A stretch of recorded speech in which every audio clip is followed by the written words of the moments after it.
Hey guys, how you guys doing? I got an update as it pertains to the whole Korean crisis that's going on. But first, I want to talk about how I've been doing a few live streams when I can't be here to break the news. Basically, it's different Twitter feeds, different breaking news scrolling across the bottom to let you guys know what's going on in the world. So if you guys want to check that out, it's for your convenience.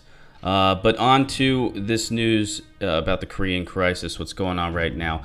As you know, the U.S. and South Korea are currently holding drills, naval drills in that region. North Korea doesn't like it very much.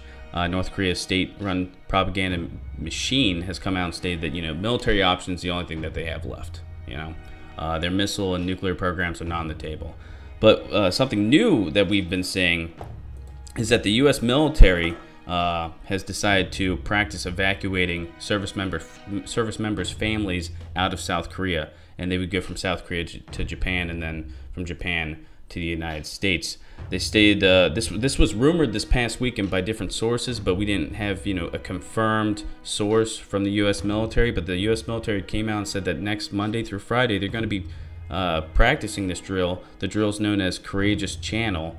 And basically it's just to get service members' families ready if a broader conflict does occur.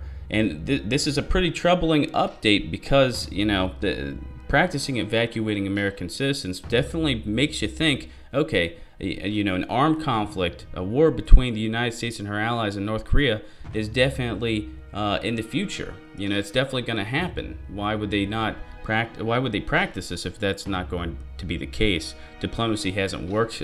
Secretary Tillerson came out yesterday and said that they're going to try diplomacy with North Korea until the first bomb drops. So we're definitely hearing from the administration, the Trump administration, that war is on their mind. They've been talking about diplomacy, and a couple months ago it was the military options on the table. But their tone and their rhetoric has gotten way more aggressive as of late.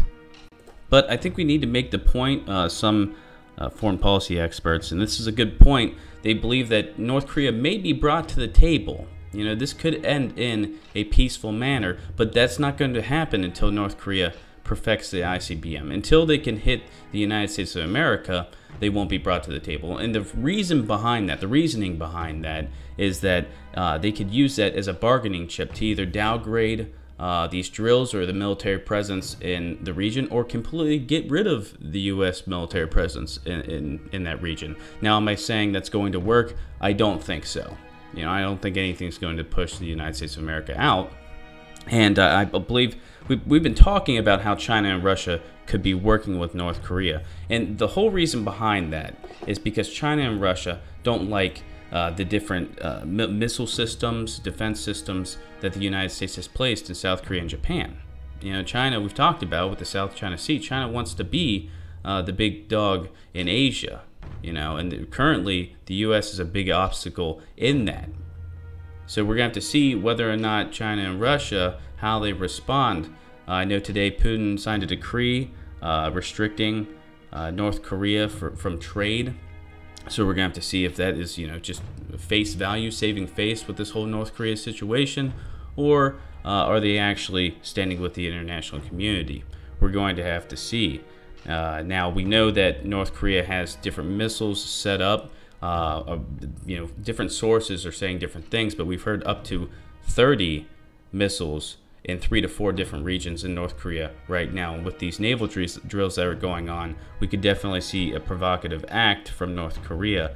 I'm pretty surprised we haven't seen one yet, but with the weather issues in North Korea, this next week, weather's looking a lot better.